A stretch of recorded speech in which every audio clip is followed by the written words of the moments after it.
Hello guys, कैसे हो आप सब। आई होप कि आप सब अच्छे हो और बहुत ही मज़े से रह रहे हो अपने घर पे। और मैं हूँ सुमन, जो आपके लिए अपना एक नया ब्लॉग लेके आई हूँ माता चौथ की कहानी के बारे में, कि माता चौथ का व्रत कैसे रखते हैं, उनकी कहानी कैसी होती है। तिलकुटी चौथ और करवा चौथ जो व्रत है वो चौथ में ही आता है। तो इस माता का व्रत करने के लिए आपको सबसे पहले हथेली में गुड़ और थोड़ी सी लेनी है तिल। और मैं कहानी है जो अब शुरू करती हूँ। एक सेठ होता है, एक सेठानी होती है, उनकी कोई संतान नहीं होती। तो वो चौथ माता से कहती है, चौथ माँ हमें एक संतान दे दे, मैं तेरा तिलकुटा करूँगी। तो उसके 9वें महीने संतान हो गई माता के आशीर्वाद से। फिर जब उसके पुत्र हो गया तो उसने बोला कि तिलकुटा करना है। तो उसके पिता ने सेठ ने बोला कि कोई ना, बाद में कर देंगे हम।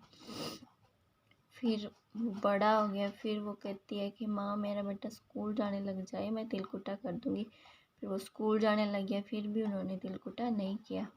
फिर उसके बाद में कहती है, माँ मेरे बेटे की सगाई हो जाए, मैं इसका तिलकुटा कर दूँगी। उसकी सगाई होगी, फिर भी उसने तिलकुटा नहीं किया। कहानी सुना रही हूँ मैं। फिर सगाई होगी, फिर भी तिलकुटा नहीं किया।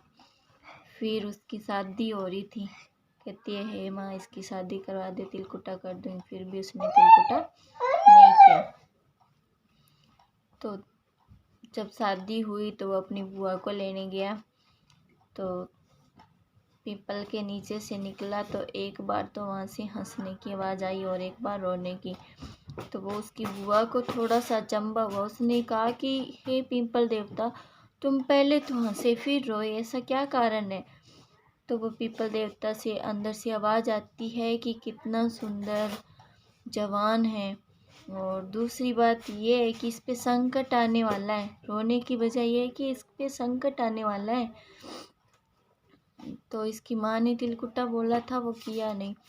तो उसकी बुआ कहती है कि हे माता कोई उपाय बता दे। तो वो कहती है कि जब इसकी शादी हो ना, तो पीपल के नीचे वाले रास्ते से ना जाए, वहाँ से हट के जाए। वो कहती है ठीक है। और जब ये जो अपने तिलक लगाते हैं, दूल्हा आता है, तब दुकाव बोलते हैं उस पर, तब है ना मोड़े पे मोड़ा सा होता है ना, ऐसे जोर सा बना, उसके नीचे ना खड़ा हो। कागज़ का कोई मोड़ा बना के उस पे उसको रखा जाए। फिर वो कहती है ठीक है माता। फिर तीसरा कारण, जब भी इसका हथलेवा कराया जाए ना, तो मेहंदी का कुछ भी अंश नहीं होना चाहिए। यानी मेहंदी का जैसे एक गोल गोल पिंडा सा बना कर देते हथलेवे के फेरे के ऊपर, तो वो सब नहीं होना चाहिए। वो कहती है ठीक है। जब वो आई अपने मायके यहाँ पे, वो चुपचाप बैठी थी, बाकी सारी तैयारियाँ कर रहे थे। सारे कहने लगी उनकी भाभियाँ कैसे बैठी है ये मुंह लटका के, खुशी का माहौल है। पर बुआ को तो अपने भतीजे की चिंता ही खा रही थी। तो जब साथ जाने लगे बाराती, तो कहने लगी कि मैं भी जाऊंगी, मेरे को भी लेके जाओ। वो कहती है ठीक है। फिर जो पिंपल के नीचे से एक रास्ता था, वो बोली यहाँ से नहीं जाना, साइड से होके जाएंगे हम। साइड से होके जाने लगे तो इतने में ही पिंपल की एक जो बड़ी सारी डाली है जो टूट के नीचे गिरी। तब सारे लोगों ने कहा कि ये सियानी औरत है जो हमारे साथ आई है, इसकी वजह से हमारा भला हो गया। फिर जब शादी डुकाव वाले जगह पे, वो कहती है ऐसे मुंडेर पे नहीं खड़ेगा मेरा भतीजा, कोई कागज़ का सुंदर सा बना के लाओ। तो कागज़ के सुंदर से में जाने लगे, तो वो पीछे वाला जो मिट्टी का मोड़ा जो बना था, वो एकदम धड़ाम से गिर गया। फिर उसके बाद में हथलेवा होने लगा, तो वो कहती कि मेहंदी का पिंडा मत दो। तो वहाँ पे लड़की के हाथ पे जो रात की मेहंदी लगी थी उसका थोड़ा सा हिस्सा मेहंदी का जो हाथों पे लगा ही पड़ा था, उसकी वजह से वो सांप बन गया। सांप बनने के कारण उसको दूल्हे का जो डस गया। फिर उसके कारण उसकी जो फिर उस कारण क्या हुआ कि यमलोक से जो दूत आए उसको उठा के ले गए।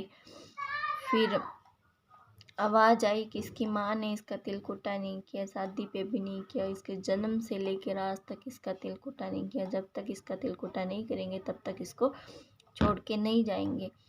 तो उसकी माँ ने जो है माता के पैर पकड़े, जो चौथ माता के है जो पैर पकड़े, बोली कि अब की बार मैं तिलकुटा ज़रूर करूँगी। उसने तिलकुटा किया। फिर उसका बेटा वापस आया। फिर वो शादी ब्याह करके उसको घर लेके गए। ऐसे है माँ चौथ की महिमा। बातें गणेश जी कहानी। जब भी माता चौथ की जो कहानियाँ सुनते हैं, कथा सुनते हैं, उसके बाद में गणेश जी की एक कहानी ज़रूर सुनी जाती है। एक छोटा सा गणपति था जो एक चम्मच चावल और एक चम्मच दूध लेके घूम रहा था गलियों में। कोई मुझे खीर बना दो, कोई मुझे खीर बना दो। फिर वो एक वहाँ पे एक बूढ़ी माई आई। उसने बोला कि इसको कौन खीर बना के देता, आजा मैं ही बना देती हूँ। तो वो वहाँ पे गया तो छोटी सी कढ़ाई सी थी, उसमें डालने लगे। ऐसे बोला नहीं माई इसमें नहीं, बड़ा सारा जेज का लेके आ, उसमें बना। फिर बड़ी कढ़ाई लेके आ, मेरा तो पूरा 56 भोगी जैसा बनेगा, इतना बनेगा पूरा गांव खाएगा। वो कहती जा रे कमले क्या बात करता है तू, एक चम्मच तेरा चावल, एक चम्मच तेरा दूध, इससे कैसे बनेगा। वो कहती है नहीं माई तू ऐसे ही बना कर चल, तेरी बात मान ही लेती हूँ। फिर वो हलवाई के यहाँ से बड़ी कढ़ाई मंगा के लाई।